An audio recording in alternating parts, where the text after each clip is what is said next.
নমস্কার বন্ধুরা, আজকে আপনাদের যে মন্দিরের সামনে নিয়ে এসেছি সেই মন্দিরটি বেলুড় রাজবাড়ি নামেই পরিচিত। এই বেলুড় রাজবাড়ির ইতিহাস জানতে গেলে আমাদের পুরনো কলকাতার ইতিহাসের পাতায় ফিরে যেতে হবে। আজকাল আমরা বারোয়ারি দুর্গাপুজো রমরমা দেখি বিভিন্ন জায়গায়, কিন্তু আজ থেকে 200-250 বছর আগে বারোয়ারি পুজো ব্যাপারটা ছিল না। বারোয়ারি পুজো শুরু হয়েছে 1909 সালে। তার আগে তখন বিভিন্ন ধনী ও বনেদি বাড়িতে দুর্গাপুজো হতো, আর সেই সব বনেদি বাড়িতে যখন দুর্গাপুজো হতো তখন খুব জাঁকজমক সহকারী এবং আড়ম্বর সহকারী দুর্গাপুজো হতো। ধনী ব্যক্তিরা দুর্গাপুজোয় অঢেল টাকা খরচ করতেন। তা পুরনো কলকাতা দুর্গাপুজো নিয়ে একটা প্রবাদ আছে, মা মর্তে এসে গয়না পরেন জোড়াসাঁকোর দাঁ বাড়িতে, ভোজন করেন কুমারটুলির অভয়চরণ মিত্র বাড়িতে, আর রাত জেগে গান বাজনা শোনেন শোভাবাজার রাজবাড়িতে। আপনারা পর্দায় দেখতে পাচ্ছেন উঁচু ভিতের ওপর বাংলা মন্দির স্থাপত্য শৈলীতে নির্মিত নবরত্ন মন্দির। এটি হল দাঁ পরিবারের কুলদেবতা শ্রী শ্রী রাধারমন জিউর মন্দির, যে মন্দিরটি বেলুড় রাজবাড়ি নামেই পরিচিত। বাঁদিকে রয়েছে গোলাকার রাসমঞ্চ। এখানে আরো অনেক কিছু আছে, সবই আপনাদের ঘুরিয়ে ঘুরিয়ে দেখাবো আর বলবো এই দাঁ পরিবারের ইতিহাসের কথা। আপনারা রাসমঞ্চটি দেখছেন আর ঢোকার পথে দুদিকে সুন্দর সাজানো গোছানো বাগানটি দেখেছেন আপনারা। এবার আমরা এই রাসমঞ্চের বাঁ দিক দিয়ে একটু ভেতরের দিকে যাব। এখানে রয়েছে তিনটি করে 6টি শিব মন্দির। শিব মন্দিরগুলো আপনাদের পরে দেখাচ্ছি, আগে আপনাদের রাসমঞ্চটি ঘুরিয়ে দেখাই আর ফিরে যাই আগের কথায়। এই রকম প্রবাদ তৈরি হওয়ার পিছনে যথেষ্ট কারণ আছে, কারণ জোড়াসাঁকোর দাঁ পরিবারের দুর্গাপুজোর জাঁকজমক আর আড়ম্বর তখনকার দিনে মানুষের মুখে মুখে ফিরত, এবং তাই নিয়ে তৈরি হয়েছে অনেক কিংবদন্তি। আর সেই জোড়াসাঁকোর দাঁ পরিবারের দুর্গাপুজোর কথা ঠাঁই পেয়েছে ইতিহাসের পাতায়। কথিত আছে জোড়াসাঁকোর দাঁ পরিবারের দুর্গা প্রতিমাকে সাজানোর জন্য প্যারিস ও জার্মানি থেকে হিরে, চুনি, মণিমুক্ত বসানো গয়না আমদানি করা হতো। এই পরিবারের প্রতিষ্ঠাতা গোকুলচন্দ্র দাঁয়ের নাতি পূর্ণচন্দ্র দাঁ এবং তার মাতা শ্রীমতী কাদম্বরী দাসী এই মন্দিরটি প্রতিষ্ঠা করেছিলেন। এই মন্দিরে একটি প্রতিষ্ঠা ফলক আছে, তা থেকে জানা যায় এই মন্দিরটি প্রতিষ্ঠা হয়েছিল 22শে জ্যৈষ্ঠ 1297 সাল, অর্থাৎ ইংরেজি 1890 সালে। গোলাকার রাসমঞ্চের চতুর্দিক কাঁচের পাল্লা ও মোটা তারের জাল দিয়ে ঘেরা। এবার আপনাদের এই রাসমঞ্চের মূল গর্ভগৃহটি দেখানোর চেষ্টা করছি। এই যে দেখছেন, আমরা গর্ভগৃহের সামনে এসে উপস্থিত হয়েছি। গ্রিলের ফাঁক দিয়ে আপনাদের গর্ভগৃহ দেখানোর চেষ্টা করছি। গর্ভগৃহে সিংহাসনে বসে আছেন রাধাকৃষ্ণ যুগল মূর্তি, আর সিংহাসনের ধাপে ধাপে দুদিকে রয়েছে অষ্টসুখের মূর্তি। ভেতরটা অন্ধকার থাকায় ছবিটা ভালো আসছে না, আপনাদের একটু ক্লোজে দেখানোর চেষ্টা করি। এই যে দেখছেন, সিংহাসনে বসে আছেন রাধাকৃষ্ণের যুগল মূর্তি, আর সিংহাসনের ধাপে ধাপে দুদিকে রয়েছে অষ্টসুখের মূর্তি। এইবারে যে সুদৃশ্য স্থাপত্যটি আপনারা দেখতে পাচ্ছেন, এটি হলো ক্লক টাওয়ার, যা 12টি করিন্থিয়ান থামের উপর দাঁড়িয়ে আছে। এখানে একটা কথা বলি, এখানে যেসব স্থাপত্য আছে তার কয়েকটি খুব সুন্দরভাবে সংস্কার করা হয়েছে। যেমন আগে দেখেছি রাসমঞ্চটি, এবারে আপনারা দেখছেন ক্লক টাওয়ারটি।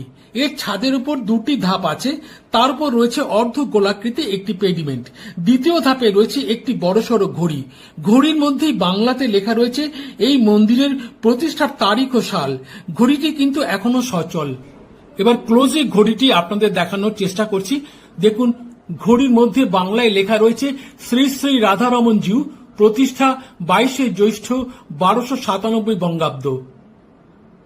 আপনাদের দেখালাম মন্দির প্রতিষ্ঠার সাল ও তারিখ। এটা খুব সুন্দরভাবে সংস্কার করা হয়েছে, এবং এখানকার এই করিন্থিয়ার থামের ফাঁক দিয়ে গঙ্গার দৃশ্য সত্যি খুব মনোরম ও অপূর্ব, যা দেখলে চোখ আর মন উভয়ই জুড়িয়ে যায়। এইবারে দেখাচ্ছি শিব মন্দিরগুলি। এটি হচ্ছে ক্লক টাওয়ারের ডান দিকে যে 3টি শিব মন্দির আছে, একই ভিতের উপর পরপর রয়েছে, সেই শিব মন্দির 3টি আপনারা দেখছেন। এই শিব মন্দির 3টিও কিন্তু খুব সুন্দরভাবে সংস্কার করা হয়েছে। ক্লক টাওয়ারের দুদিকে গঙ্গার ধারে তিনটি করে যে 6টি শিব মন্দির আছে, এখন যে 3টি শিব মন্দির আপনারা দেখছেন, ওপাশেও 3টি শিব মন্দির আছে। এই 3টি শিব মন্দির কিন্তু খুব সুন্দরভাবে সংস্কার করা হয়েছে। আর এই শিব মন্দিরের গর্ভগৃহের মুখগুলি গঙ্গার দিকে, অর্থাৎ পূর্ব দিকে। আমরা দাঁড়িয়ে আছি পশ্চিম দিকে। এর পেছনে রয়েছে এই মন্দিরের গর্ভগৃহের মুখ। আর ডান দিকে রয়েছে একটি নহবতখানা, যেটি সংস্কারের অভাবে জীর্ণ ও বিবর্ণ হয়ে পড়েছে। এবার ক্লক টাওয়ারের বাঁদিকে যে 3টি শিব মন্দির আছে, সেই শিব মন্দিরগুলি আপনাদের দেখানোর চেষ্টা করছি। দেখুন, শিব মন্দিরগুলি খুব সুন্দরভাবে সংস্কার করা হয়েছে।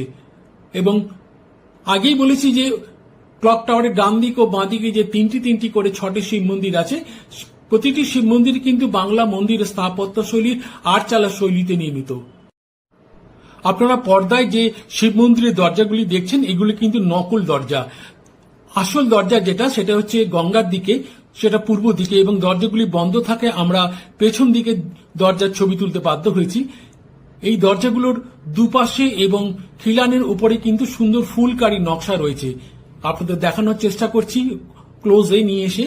আপনারা দেখছেন যে দরজার দুপাশে এবং খিলানে রয়েছে সুন্দর ফুলকারী নকশা, যা দেখলে সত্যি চোখ জুড়িয়ে যায়। এবার এই শিব মন্দিরের বাঁদিকেই রয়েছে একটি নহবতখানা, যেটিও খুব সুন্দরভাবে সংস্কার করা হয়েছে, খুব সুন্দর লাগছে দেখতে। সেই তুলনায় ডান দিকের যে নহবতখানা আছে, সেটি খুবই জীর্ণ ও বিবর্ণ হয়ে পড়েছে। এবারে দেখাচ্ছি মূল মন্দিরের সামনে যে বড়সড় নাট মন্দিরটি রয়েছে, সেই নাট মন্দিরটি অনেকগুলো থামের উপর দাঁড়িয়ে আছে। চারপাশে রয়েছে গোল গোল উঁচু উঁচু থাম, এবং পুরো নাট মন্দিরটি কিন্তু তারের জাল দিয়ে ঘেরা, এবং এটিও সংস্কারের অভাবে ধুঁকছে। এইবারে আপনাদের মূল মন্দিরটি দেখানোর চেষ্টা করছি। মন্দিরটি নবরত্ন শৈলীতে নির্মিত মন্দির, এবং এই নাট মন্দির দুটি কিন্তু আশু সংস্কারের প্রয়োজন। খুবই জীর্ণ ও বিবর্ণ হয়ে পড়েছে মন্দির ও নাট মন্দির। এবার আমরা মন্দিরের ভেতরে প্রবেশ করব ধাপে ধাপে সিঁড়ি দিয়ে উঠে। মন্দিরের ছাদের প্রথম তলে চারদিকে রয়েছে 4টি চূড়া, তার উপরের তলে রয়েছে চারদিকে 4টি চূড়া, এবং মাঝখানে একটি বড়সড় চূড়া। মোট 9টি চূড়া রয়েছে। তাই এই মন্দিরটি নবরত্ন শৈলীতে নির্মিত বা নবরত্ন বিশিষ্ট এই মন্দির। মন্দিরের সামনে রয়েছে ত্রিখিলানযুক্ত প্রবেশপথ, অর্ধচন্দ্রাকৃতি খিলান। আপনাদের দেখাচ্ছি সেই খিলানযুক্ত প্রবেশপথ। এবার মন্দিরের চূড়াগুলি আপনাদের দেখানোর চেষ্টা করছি। এবার আমরা ধীরে ধীরে মন্দিরের ভেতরে প্রবেশ করব। মন্দির চত্বরটি কিন্তু খুব পরিষ্কার পরিচ্ছন্ন। এই যে দেখুন, লেখা রয়েছে পূর্ণচন্দ্র দা, শ্রীমতী কাদম্বিনী দাসী, যার কথা বা যাদের কথা আপনাদের আগেই বলেছি, যারা এই মন্দিরটি প্রতিষ্ঠা করেছিলেন, পূর্ণচন্দ্র দা এবং তার মাতা কাদম্বিনী দাসী। আমরা গর্ভগৃহের সামনে পৌঁছে গেছি। গর্ভগৃহটি 3টি খিলান বিশিষ্ট। আপনাদের দেখাচ্ছি, দেখুন উপরে ঝাড়বাতি রয়েছে, আর মাঝখানের দরজাটি দিয়ে আপনার গর্ভগৃহে ঢোকা যায়। এবার আপনাদের গর্ভগৃহে সিংহাসনের উপরে রাধাকৃষ্ণের মূর্তি আপনাদের দেখাচ্ছি। কৃষ্ণের মূর্তিটি কোষ্ঠী পাথরের ও রাধার মূর্তিটি অষ্টধাতুর তৈরি। আপনারা দেখছেন খুব সুন্দরভাবে সাজানো হয়েছে সিংহাসনটিকে। এখানে নিত্য পুজো হয়, আর রাস পূর্ণিমা এবং জন্মাষ্টমীতে বড় করে উৎসব পালন করা হয়। এই গর্ভগৃহের সিংহাসনে রাধাকৃষ্ণের মূর্তি ছাড়াও কিন্তু গোপালের মূর্তি রয়েছে, আর রয়েছে নারায়ণ শিলা। এই মন্দিরে নিত্য পূজা হয় এবং নিত্য অন্নভোগের ব্যবস্থা আছে। এই মন্দির খোলা থাকে সকাল 6:30 থেকে 9:30 পর্যন্ত, আবার বিকেল 4টে থেকে 6টা পর্যন্ত। আপনাদের মন্দিরের সামনের বারান্দাটি দেখানোর চেষ্টা করছি। খুব সুন্দর এই সাজানো গোছানো বারান্দাটি। এবার আমরা চলে এসেছি গঙ্গার ধারে। আপনারা দেখছেন সামনে খোলা প্রাঙ্গণ, আর দূরে গঙ্গা বয়ে যাচ্ছে।